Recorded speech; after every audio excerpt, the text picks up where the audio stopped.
J'ai fait mon choix il y a bien longtemps. Je n'accepterai jamais les remarques de quiconque sur ma vie, car personne ne sait ce que Jésus m'a dit. Pourtant, je n'étais pas pauvre. J'étais chercheur dans l'industrie pétrolière. Mon dernier salaire s'élevait à 1 200 000 par mois et mon allocation de logement était de 15 millions chaque année. Je n'étais pas un indigent. Je vivais bien en dessous de mes moyens. Il faudrait que vous voyiez où je logeais à Lagos, où je logeais à Wadata. C'est là que je vivais en tant que travailleur de premier plan au dépôt pétrolier. Quand il pleuvait, l'eau s'infiltrait chez moi. Si je restais là, c'est parce que nous avions besoin d'argent pour faire avancer le ministère et j'étais le seul à travailler.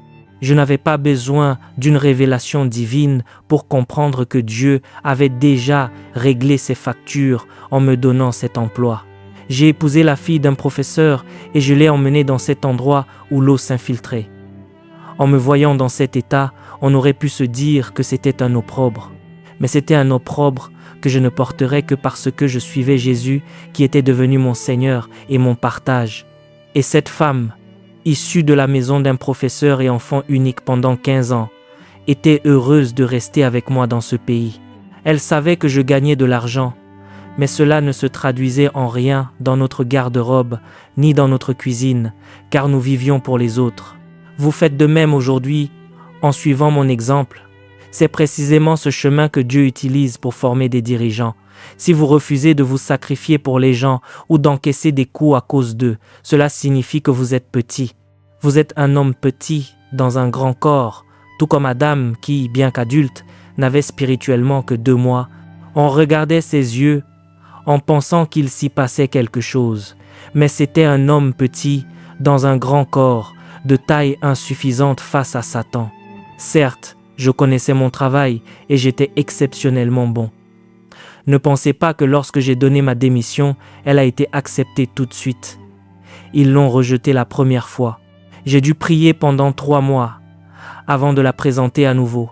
Et cette fois-ci, elle a été acceptée. C'était à 2 semaines de passer l'examen qui allait me permettre de devenir directeur. 2 semaines seulement, j'aurais eu un bureau aussi grand que cette pièce. C'est à ce moment-là que la grande royauté a démissionné.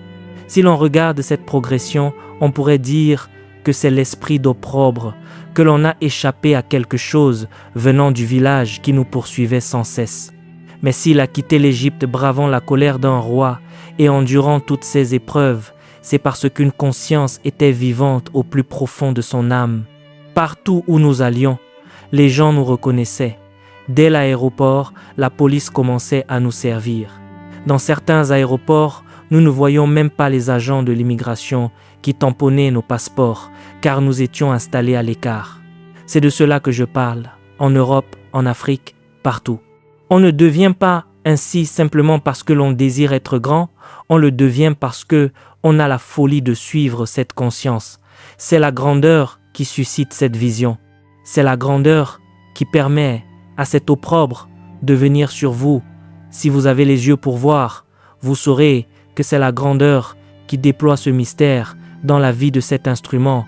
Lorsque vous refusez la folie de la grandeur, vous vous complaisez dans des gloires éphémères. Vous faites partie de la pluie, mais elle ne durera pas toujours, et vos peurs fondront sur vous dans les jours à venir. La vue est le moyen par lequel Dieu captive les hommes. Les sages acceptent d'être captifs des réalités qu'ils voient en esprit.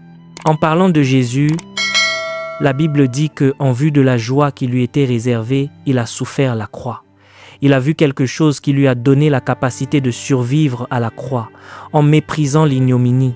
Qui vous a dit que la honte ne faisait pas partie des ingrédients nécessaires à l'accomplissement du destin? La honte y est présente, mais c'est la grandeur qui se tisse à travers elle.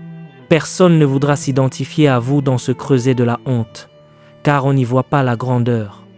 Dès lors, quiconque vous suit à ce moment-là a perçu ce qui suscite votre obéissance. Ce sont ces personnes que Dieu vous a données pour votre destinée. Nous pouvons bénir les gens et leur dire qu'ils sont bénis, mais ceux qui marcheront avec vous jusqu'au bout sont ceux qui partagent également la vision que vous avez reçue. Ce sont eux qui en comprennent le sens. Il regarda l'opprobre de Christ comme une richesse. Avant de poursuivre cette vidéo, j'aimerais vous partager quelque chose d'important.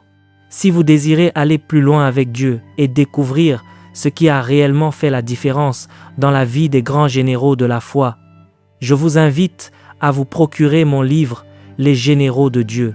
Vous y découvrirez leurs habitudes spirituelles, les secrets de leur consécration, leur parcours, les sacrifices qu'ils ont consentis, comment la puissance de Dieu s'est manifestée dans leur vie, et surtout les principes bibliques que vous pouvez appliquer dès aujourd'hui pour marcher vous aussi dans une relation plus profonde avec Dieu.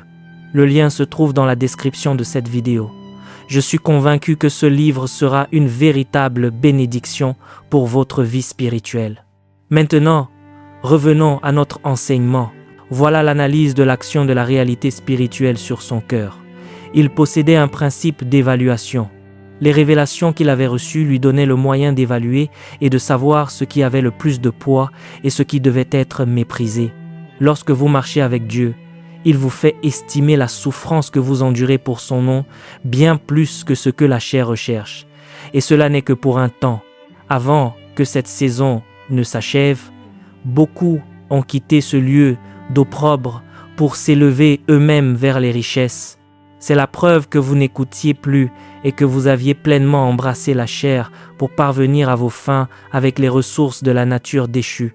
Or, nous lisons dans la deuxième épître aux Corinthiens, au chapitre 3, verset 5, que toutes les ressources de la chair sont insuffisantes.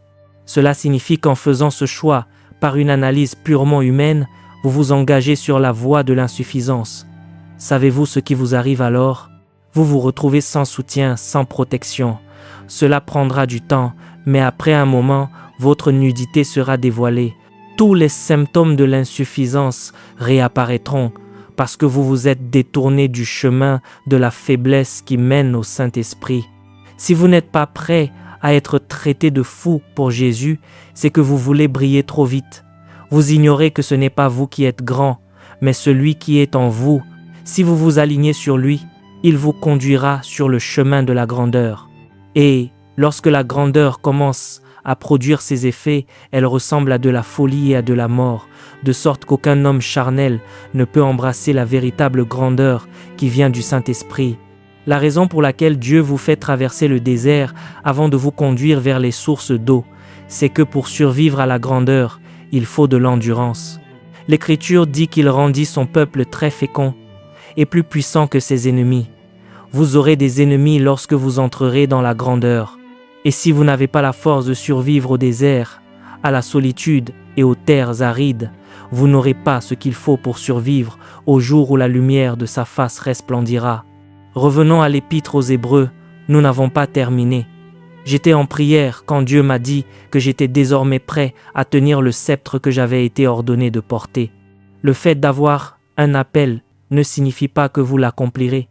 Si vous choisissez la voie de la chair, vous accomplirez la prophétie de Satan pour votre vie. Satan fera semblant de se soucier de vos intérêts jusqu'à ce qu'il vous plonge dans une confusion perpétuelle. J'ai vu cela dans la vie de beaucoup de personnes. Seul Dieu est digne de confiance. Faites-lui confiance dans cette vallée. Faites-lui confiance et ne changez pas le rythme de votre marche. Il a persévéré car il a vu celui qui est invisible. Je l'ai vu et je suis devenu captif, tout comme l'apôtre Paul qui disait n'avoir pas résisté à la vision céleste. Il a été captivé par une vision des cieux qu'il a gardée toute sa vie. C'est cela le second sens spirituel, la vue. C'est l'instrument par lequel Dieu amène les hommes à la captivité spirituelle. Avant de vous accorder la révélation dans sa parole, il vous captivera d'abord par des visions.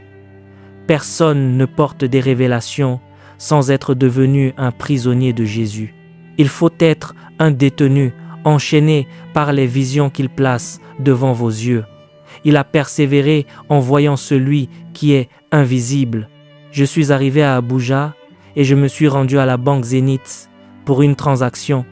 J'y ai croisé mes anciens collègues qui n'avaient pas démissionné. En voyant l'un d'eux, j'ai compris que Dieu avait eu pitié de moi. Ce que vous appelez une promotion n'est en réalité que de la mort. Suivez Dieu, suivez Jésus. Par la grâce de Dieu, Je ne fais plus la queue dans les banques. Dès que j'arrive, on m'accueille et ce sont les directeurs qui m'apportent ce que je cherche, tandis que mon ancien collègue faisait la queue. Puissiez-vous persévérer. Au verset 27, c'est la raison que Moïse a donnée pour expliquer ses choix. C'est par la foi qu'il quitta l'Égypte sans craindre la colère du roi, car il demeura ferme.